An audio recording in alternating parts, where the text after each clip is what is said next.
Sheesh. This tarot boba is totally rad. Watch the tabling, by the way. My brain is just glitching today. I spent the entire car ride to the Fortress studio lecturing you about AI voice generation, and then we get in the booth.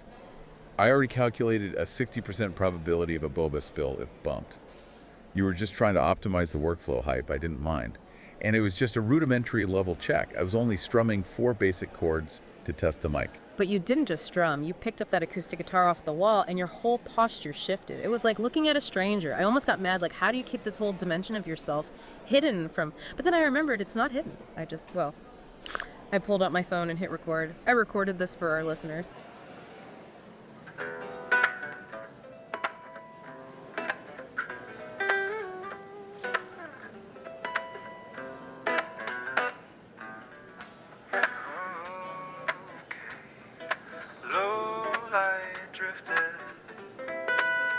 Just trying to find the pitch here. Breathe easy, waves sliding by. Soft lines floating, quiet thoughts leaning in. Yeah, that's the spot.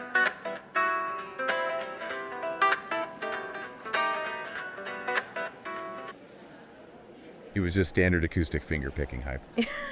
You casually dropped a flawless 4-octave pop vocal run, like a session player, and Ant busted through the heavy door laughing, looked dead at me, and asked, "Did you know he could do that?" Well, Ant is highly perceptive. But honestly, hype, that guitar has been sitting in the corner of my apartment since 1999. You've used it as a coat rack during 3 different watch parties. You just never asked what was inside the case. Right, because I used it as a coat rack. I just assumed... Anyway, wow, we have to do the alphabet challenge. The letter is V. Are you sure you're all right? You seem cool. I'm great. Vocalize the volumes of villains. Close enough. Today, we're tearing into this massive stack of sources from late 2003, and the absolute core through line of every single one of these books is the horrifying illusion of knowing the people around you. The systemic collapse of interpersonal intelligence gathering. Yeah, exactly. It's about teammates hiding terrifying secrets and just this hollow dread of realizing you've entirely lost control of the narrative. We're going to process the structural integrity of the Avengers, the toxic PR machinery of ex-scatics, the broken families of the X-Men, and the literal corporate combustion of Iron Man. Which, from an operational standpoint, presents a fascinating series of data sets regarding risk assessment. We're going to look at the splash pages, the canon retcons, and the pacing of these tragedies to figure out what happens when the mask finally slips. And I know you've been entirely rewiring your brain for this one. I have. The concept of auditing these narratives has honestly completely rewired my cognitive approach since that stealth interview with the creator. When you transition from viewing these comic events as mere sequential entertainment to treating them as complex data sets. Oh, wow. Data sets. Yes, data sets requiring rigorous actuarial risk assessment. The systemic flaws in these superhero organizations become glaringly obvious. Let's initiate our first operational review with The Uncanny X-Men, issue 432. Oh my gosh, yes. This issue is an absolute masterclass in the sheer traumatic weight of shattered found family dynamics.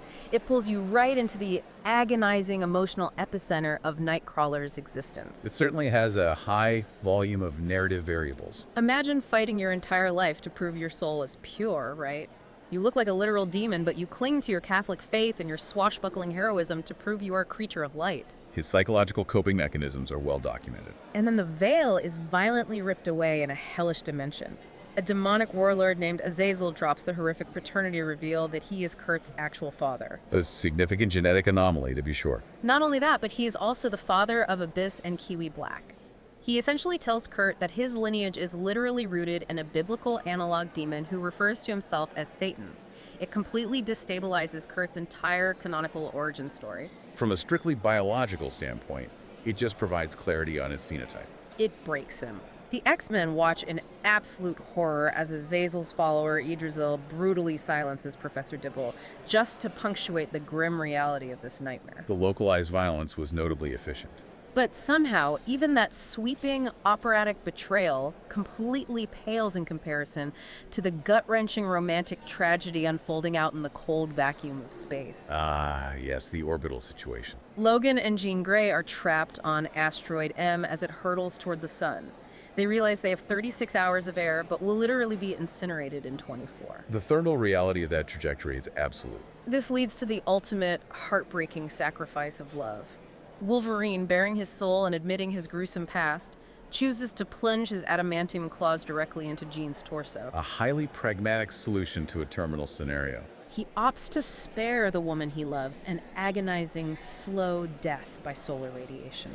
It culminates in a beautiful, catastrophic blaze of phoenix fire that leaves you completely breathless with the traumatic weight of their final doomed embrace. While you are heavily focused on the subjective emotional distress of demonic paternity tests, the true value of this issue lies entirely in the terrifyingly brilliant physics of Magneto's grand strategic operation. Of course you would focus on the villain's math. You have to look at the mechanics of what is actually happening on Earth. Magneto is leveraging a chemical enhancement called the kick narcotic. Ugh, that stuff is so gross. Think of it like a highly volatile aerosolized steroid for the mutant X gene. He uses it to exponentially amplify his baseline magnetic output with the singular chilling goal of literally flipping the Earth's magnetic poles. Which is just insane. That is a planetary scale extinction event representing the absolute pinnacle of tactical supremacy. He simultaneously neutralizes Charles Xavier as a variable while deploying Asteroid M. Poor Professor X. That asteroid is not a tragic romantic backdrop. It is a flawlessly calculated, inescapable, fiery death trap, driven by irrefutable orbital mechanics. By establishing a 24-hour solar incineration timeline, Magneto completely nullifies their 36-hour oxygen surplus. It is still devastating. This makes Logan's decision to utilize his claws for a rapid termination completely sound from a purely actuarial triage perspective. You cannot possibly reduce Logan's ultimate act of agonizing devotion to a mere actuarial triage perspective. I am simply observing the data. That completely strips away the profound devastation of his entire character arc. This is a moment where the man who survives everything is forced to execute the only person who truly sees the good in him. The survival rate of a solar collision is 0. He does it just to grant her the mercy of a quick death. It proves that the deepest wounds are not the physical ones caused by an impending solar collision. The physical wounds from a sun are quite severe, actually. The real horror is the emotional scar of knowing the universe has completely stacked the deck against your heart.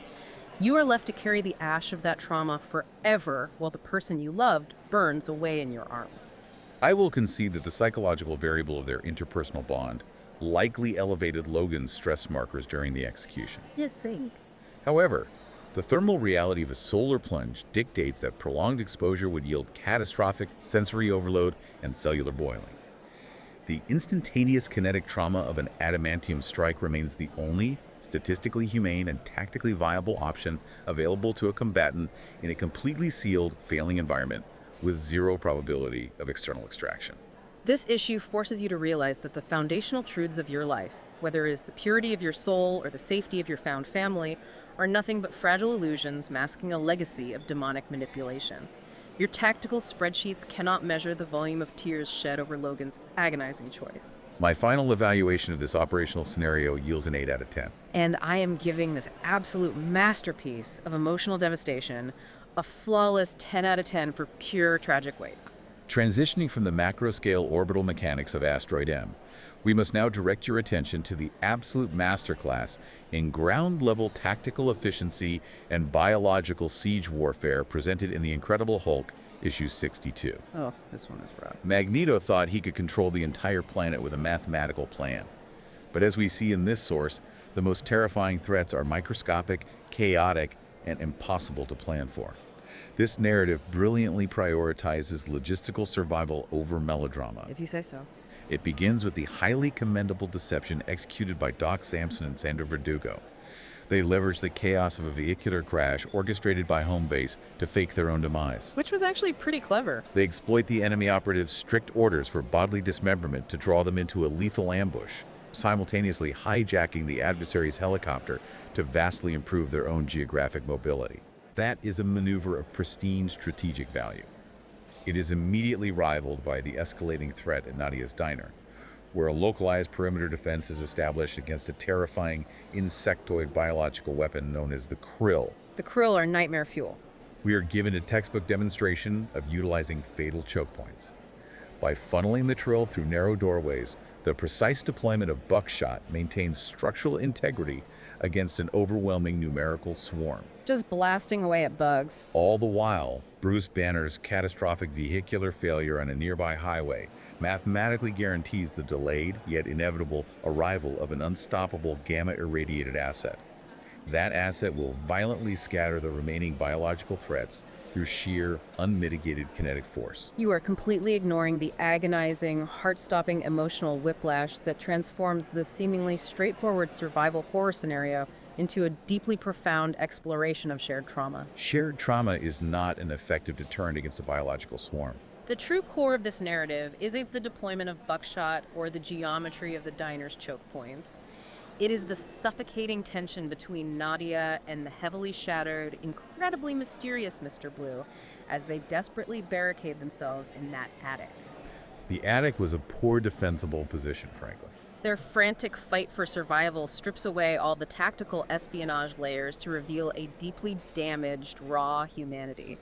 It inextricably links them both to the tragic, chaotic orbit of Bruce Banner. The structural displacement of that orbit is highly destructive. This culminates in an absolutely jaw-dropping, comic history-altering climax. The Hulk violently crashes through the floorboards to save them, but the real shock isn't the rescue. The kinetic entry was optimal. The bleeding, battered Mr. Blue looks up at the gamma-spawned monster and reveals her true identity. Bruce is forced to lock eyes with the impossibly resurrected face of his late wife, Betty Ross. Her resurrection variable is always difficult to account for. That is a moment of pure emotional paralysis. It perfectly encapsulates our overarching theme today. It proves that in a world defined by secrets and lies, the very person pulling you from the wreckage might be the one ghost you never ever thought you would see again. The emotional paralysis you describe is an inefficient biological response when compared to the magnificent kinetic efficiency of a multi-ton gamma mutate utilizing explosive upward momentum. You're kidding me right now? Hulk shatters the load-bearing floorboards of a besieged residential structure.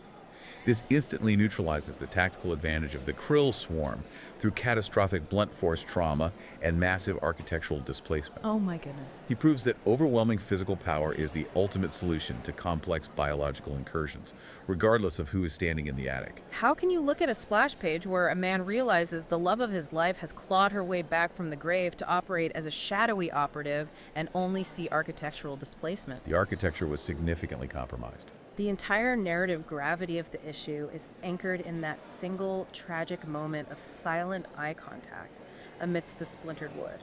It renders all the prior gunfire and tactical maneuvering completely meaningless in the face of such profound, universe-shattering heartbreak.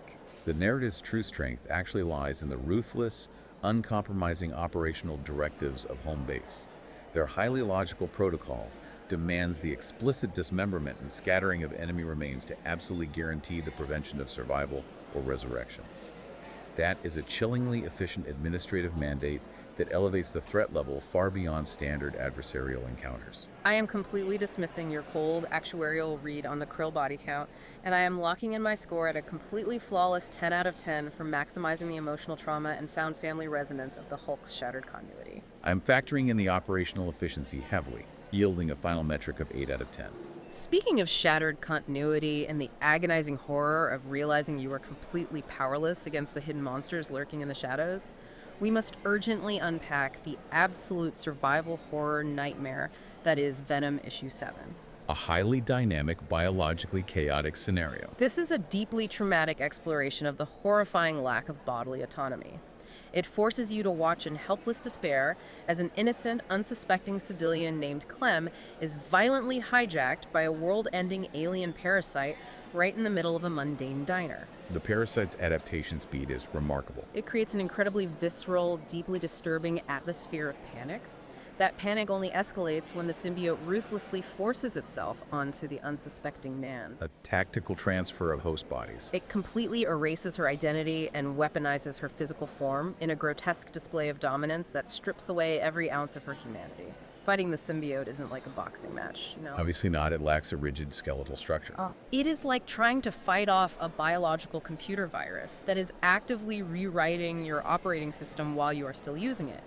This leads directly into Wolverine's desperate, agonizingly frantic berserker struggle. His physical engagement was highly aggressive. He isn't just fighting an external physical threat.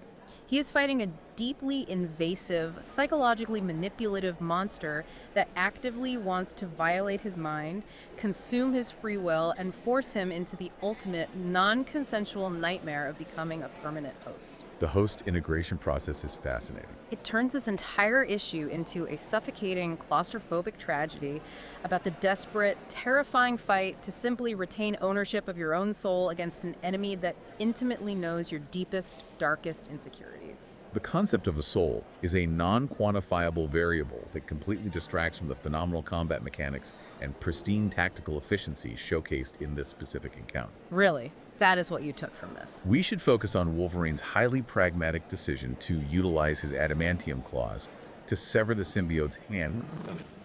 It just grew right back. Exactly. That action instantly provides invaluable combat data regarding the parasite's accelerated, almost instantaneous cellular regeneration capabilities. But the absolute zenith of this issue's tactical brilliance is the intervention of the mysterious operative known as the Suit. Oh, that guy was terrifying. He perfectly calculates the precise moment to deploy a devastating directed energy blast that strips Wolverine entirely of his organic tissue. It reduces a highly lethal, regenerating mutant threat to a mere adamantium skeleton in a microsecond. It was horrifying to look at. What is truly fascinating is the science behind this. He operates with such an impossible level of thermal precision that Logan's clothing is bizarrely, yet magnificently, left entirely intact. Oh my gosh. This suggests a targeted microwave frequency that only boils water-dense biological matter while ignoring dry textile polymers. It represents a pinnacle of targeted munitions technology that completely redefines the parameters of efficient threat neutralization in a chaotic combat environment. You absolute dingus. You are sitting there running complex thermal output spreadsheets in your head to figure out the exact melting point of a spandex cotton blend versus the vaporization threshold of mutant flesh. It is a very complex calculation. You are completely ignoring the fact that Logan is experiencing the most harrowing, psychologically devastating trauma imaginable. Nan and Patricia Robertson are trapped in a literal nightmare of survival horror, facing an entity that mocks their very existence, and you are analyzing the laundry dynamics of Wolverine's pants. The thermal discrepancy is actually a fascinating logistical puzzle that warrants rigorous calculation. The localized energy required to vaporize dense mutant musculature and organs while simultaneously failing to ignite standard textile polymers suggests a highly specific, perhaps vibratory or microwave-based frequency disruption rather than raw thermal output. I literally cannot with you right now. That is a technological marvel that vastly overshadows the symbiote's rudimentary psychological taunts. The symbiote's psychological warfare, specifically the devastating moment it sneers at Logan and labels him a mere disappointment while he is literally fighting for the autonomy of his own mind, inflicts a far deeper, more enduring wound than any directed energy blast ever could. It is the ultimate tragic realization that the monsters you fight can completely deconstruct your self-worth in an instant. Factoring in the directed energy capabilities, I am firmly locking in my score at a 9 out of 10. And I am giving this masterpiece of survival horror dread a 9 out of 10 for pure emotional trauma. Shifting our focus from localized biological combat to the devastating macroeconomics of military-industrial engineering, I am absolutely in my element analyzing the catastrophic, system-wide failures depicted in the Invincible Iron Man issue 73.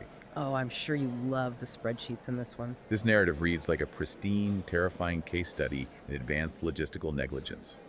It opens with the spectacularly flawed deployment of the Peregrine helicopter in the Ogaden region. That whole scene was a disaster. There is a cascading failure of the Identify Friend or Foe system, which directly collides with the erratic output of onboard microwave weapons.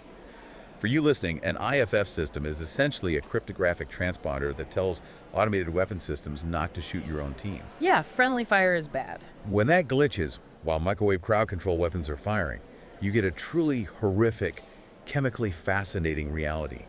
The immense heat output melts the internal piping of the Surger's carbide cooling suits. This is awful. The suits forcibly mix water-based coolant with raw calcium carbide. If you remember basic chemistry, mixing H2O and KC2 generates lethal, highly combustible acetylene gas. It is a terrible way to die. It is an engineering oversight so profoundly fatal it demands rigorous academic study. But the true brilliance of this narrative lies in the boardroom. Undersecretary Sonny Birch executes a masterpiece of corporate espionage and administrative warfare. He is a monster. He locates a brilliant, ruthlessly efficient legal loophole that allows him to successfully hijack and distribute over 300 sealed patents from Tony Stark's proprietary vault. Have you ever signed an NDA without reading the fine print? I always read the fine print. Birch proves that the most dangerous weapon in this universe is not repulsor technology, but a weaponized non-disclosure agreement and a strategically compromised supply chain. It is completely baffling to me how you can clinically applaud the administrative cruelty of a corporate hostile takeover while completely brushing past the profoundly sickening, soul-crushing gut punch that Tony Stark experiences. His proprietary tech was poorly secured. He descends to the ocean floor and realizes that his very own genius, the life's work he painstakingly built to protect people, has been twisted, stolen, and improperly mounted to literally incinerate innocent soldiers in a horrific cloud of acetylene gas. It is an unfortunate application of his patents, yes. That revelation forces an unimaginable, suffocating burden of guilt onto his shoulders. It frames his subsequent decision to bypass Sonny Birch and aggressively demand the position of United States Secretary of Defense, not as some cold, calculated tactical maneuver on a geopolitical chessboard. It seemed quite calculated to me. It is a desperate, tragic, and incredibly heavy assumption of personal responsibility. He is effectively sacrificing his own peace of mind and throwing himself directly into the suffocating heart of the military-industrial complex just to ensure that his inventions are never used to murder people again. He is just centralizing the oversight. It perfectly echoes our theme of discovering the devastating secrets hidden behind the bureaucratic masks of the people you thought you could trust. Tony Stark's emotional discomfort is a highly inefficient response to what is fundamentally an issue of quality assurance and supply chain oversight. Quality assurance. People burned alive. While Sonny Birch's hostile takeover is indeed a masterpiece of administrative ruthlessness that I cannot help but admire for its sheer audacity, Stark's logical pivot to demand the Secretary of Defense portfolio is the only mathematically sound strategy. He must regain centralized control over advanced R&D deployment to prevent further catastrophic engineering anomalies. You are willfully misinterpreting his ultimate sacrifice of personal freedom as a mere logical pivot.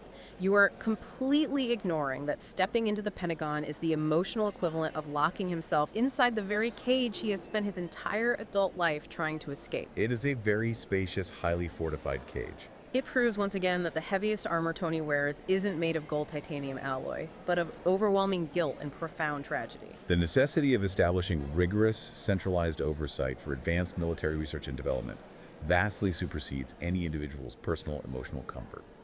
This validates Tony's promotion to Secretary of Defense as the optimal logistical outcome for global stability, bringing my final score for this issue to a 6 out of 10. And the weight of Tony's emotional burden, grappling with the horrifying reality that his intellect was weaponized without his consent to cause such unimaginable suffering, easily earns this a 9 out of 10 on the scale of pure tragic resonance. A stark contrast in our metrics as usual. Well, with that heavy, lingering thought thoroughly unpacked, it is time to drastically accelerate our operational tempo and clear the rest of the board. I am officially initiating the sequence Ichimon, Ito, Supido, Roundo. Wakaishi. Kicking things off with Silver Surfer issue 2, we are plunged into a terrifying cosmic mystery where a young autistic girl named Ellie Waters is brutally abducted by a silvery alien, forcing her desperate mother into a frantic search, while Ellie shockingly uses astral projection to reach back to her from the unknown. The astral projection mechanic is an inefficient method of interstellar communication that provides zero tactical data regarding the abductor's coordinates. I am giving it an 8 out of 10 for the sheer anxiety it induces. My calculated score is a 4 out of 10. Moving to Extreme X-Men issue 33, the operational environment shifts to a highly volatile hate crime trial for Marie D'Ancanto, generating a highly realistic, statistically probable threat matrix that far exceeds the standard mutant skirmish. Rogue's agonizing fear that her foundational identity is rotting from the inside out, poisoned by the stolen memories of her villainous foster mother, is a tragic, beautiful exploration of found family trauma that completely shatters my heart. My final analysis yields a 5 out of 10. I give it a 7 out of 10 for the psychological horror. What? Wait, Looking at the chronometer, my internal pacing mechanism is screaming at me. We have lingered in the depths of this despair for way too long, and there are still several unresolved anomalies sitting right here in the November and December 2003 stack. The unresolved data points. We need to clear the desk before the narrative weight crushes us entirely. You know what we have to do? We have to initiate the protocol. I am prepared to process the remaining data. Ichimon Ito, Supido Roundo. Avengers issue 73. An out-of-control, fear-driven She-Hulk goes on a massive rampage through the tiny town of Bone, Idaho, forcing the Scarlet Witch to desperately drop a massive cable tower on her head to stop the destruction, while simultaneously Ant-Man wrongly and harshly imprisons Jack of Hearts in the Zero Room out of misplaced blame. It is an absolutely tragic, heartbreaking breakdown of a found family, highlighting the sheer terror of what happens when fear turns a trusted hero into an unstoppable monster, and paranoia causes loyal teammates to violently turn on each other in their darkest hour. 6 out of 10. Dropping a massive steel infrastructure tower directly onto a rampaging target is a highly effective, solid bomb. But Wanda Maximoff's complete and utter failure of psychological logistics using aggressive magic on a fear-triggered combatant drags the overall tactical score down significantly. Extreme X-Men issue 33. The militant mutant hater Marie D'Incanto faces a highly volatile public trial, while Rogue suffers horrifically visceral nightmares of mutating into her villainous foster mother, Mystique, and a smooth-talking, manipulative lawyer attempts to scam innocent mutants out of their coastal real estate. The crushing psychological weight of Rogue, genuinely fearing that she is fundamentally bad to the bone simply because her entire identity is built upon stolen memories, and the toxic legacy of her mother is the absolute peak of tragic, deeply relatable backstory. 3 out of 10.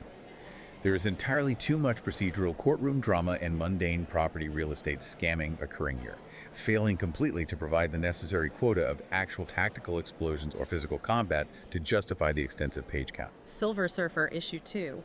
A desperate street voodoo practitioner frantically searches for her abducted autistic daughter, who is currently utilizing a massive, uncontrolled psychic talent to astral project her consciousness while being held in the cosmic clutches of the Silver Surfer himself.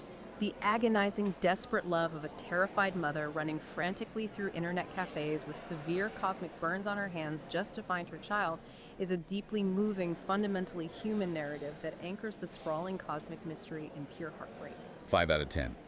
Conducting high-stakes cosmic kidnappings is logistically interesting from a covert operations standpoint, but the mechanics of astral projection inherently violate too many established rules of standard physics and energy conservation to be taken seriously. Ecstatics, issue 15.